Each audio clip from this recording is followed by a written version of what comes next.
Okay, so right now, we're all standing at this huge crossroads with artificial intelligence.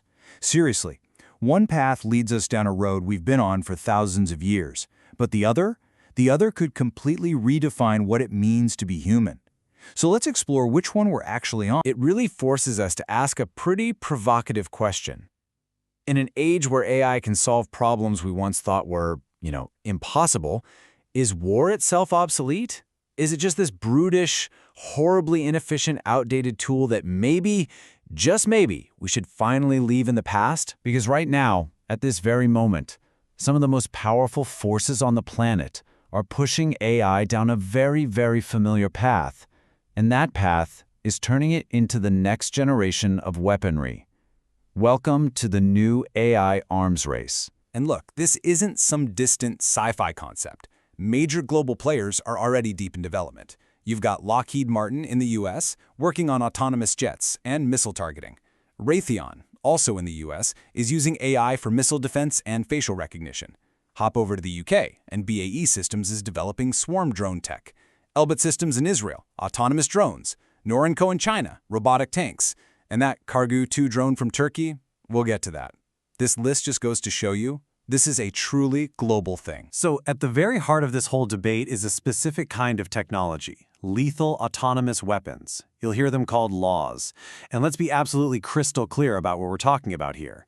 These are weapon systems that can, on their own, make the decision to kill a human being, entirely on their own, with no person in the loop. And if you're thinking, okay, but this is still just science fiction, well, a 2020 United Nations report suggests it isn't.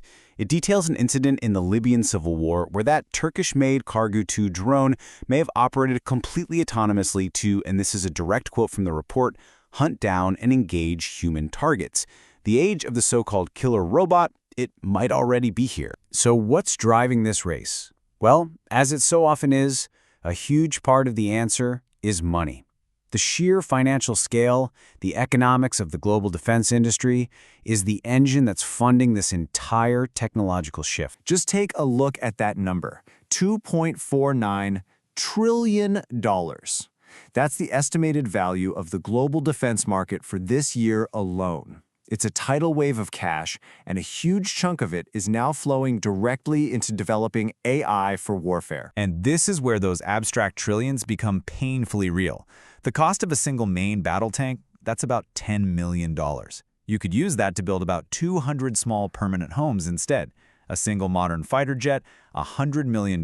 That's 2,000 homes. And one stealth bomber, that could build 14,000 homes. This is the opportunity cost. It's the crucial point. Every single dollar spent programming an autonomous weapon is a dollar not spent on a human solution. But remember, that's only one of the two paths. At the exact same time, a really powerful counter-movement is rising up.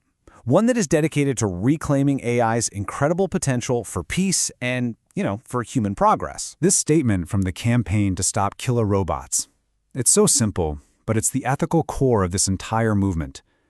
The argument is that the decision to take a human life is a profound moral judgment. It's something that can never and should never be handed over to a machine. And this is not some small fringe idea. The Alliance for AI for Peace is diverse and incredibly influential. We're talking about the Campaign to Stop Killer Robots, a global coalition of over 250 NGOs. There's Peace Tech Lab using AI to predict conflict, the Future of Life Institute, which is backed by thousands of AI researchers, groups like AI for Peace or AIFP that are focused on preventing online radicalization. Even huge international bodies like UNESCO are pushing for a global AI ethics framework. And get this, the partnership on AI brings tech giants like Google and Microsoft to the same table as groups like the ACLU to try and set these standards. I mean, this slide lays it out as clearly as possible. This is the choice.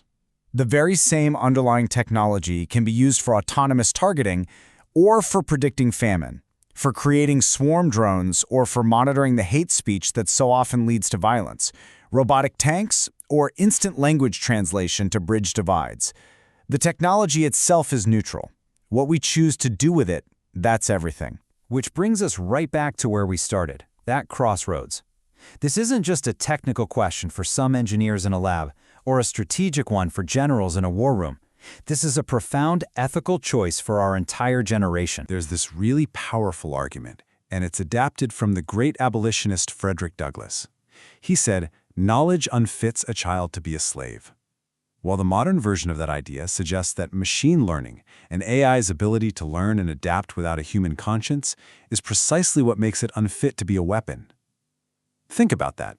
A system that learns how to kill is a moral failure that you can't just fix with a software patch. So what does a path forward actually look like? Well, the peace movement proposes a really clear three-step plan. First, an international treaty that just bans fully autonomous weapons, just like we have for chemical and biological weapons. Second, a strict requirement for meaningful human control over any and all military AI. And third, create a global AI for peace accord to actively fund and encourage development that actually helps humanity. Ultimately, we all have a choice to make about the legacy we're creating right now. Are we going to let this revolutionary technology just amplify our oldest, most destructive habits, or will we use it to finally break the cycle? Let's hope that when the history books are written, they say that in the age of intelligent machines, we chose to become more human, not less.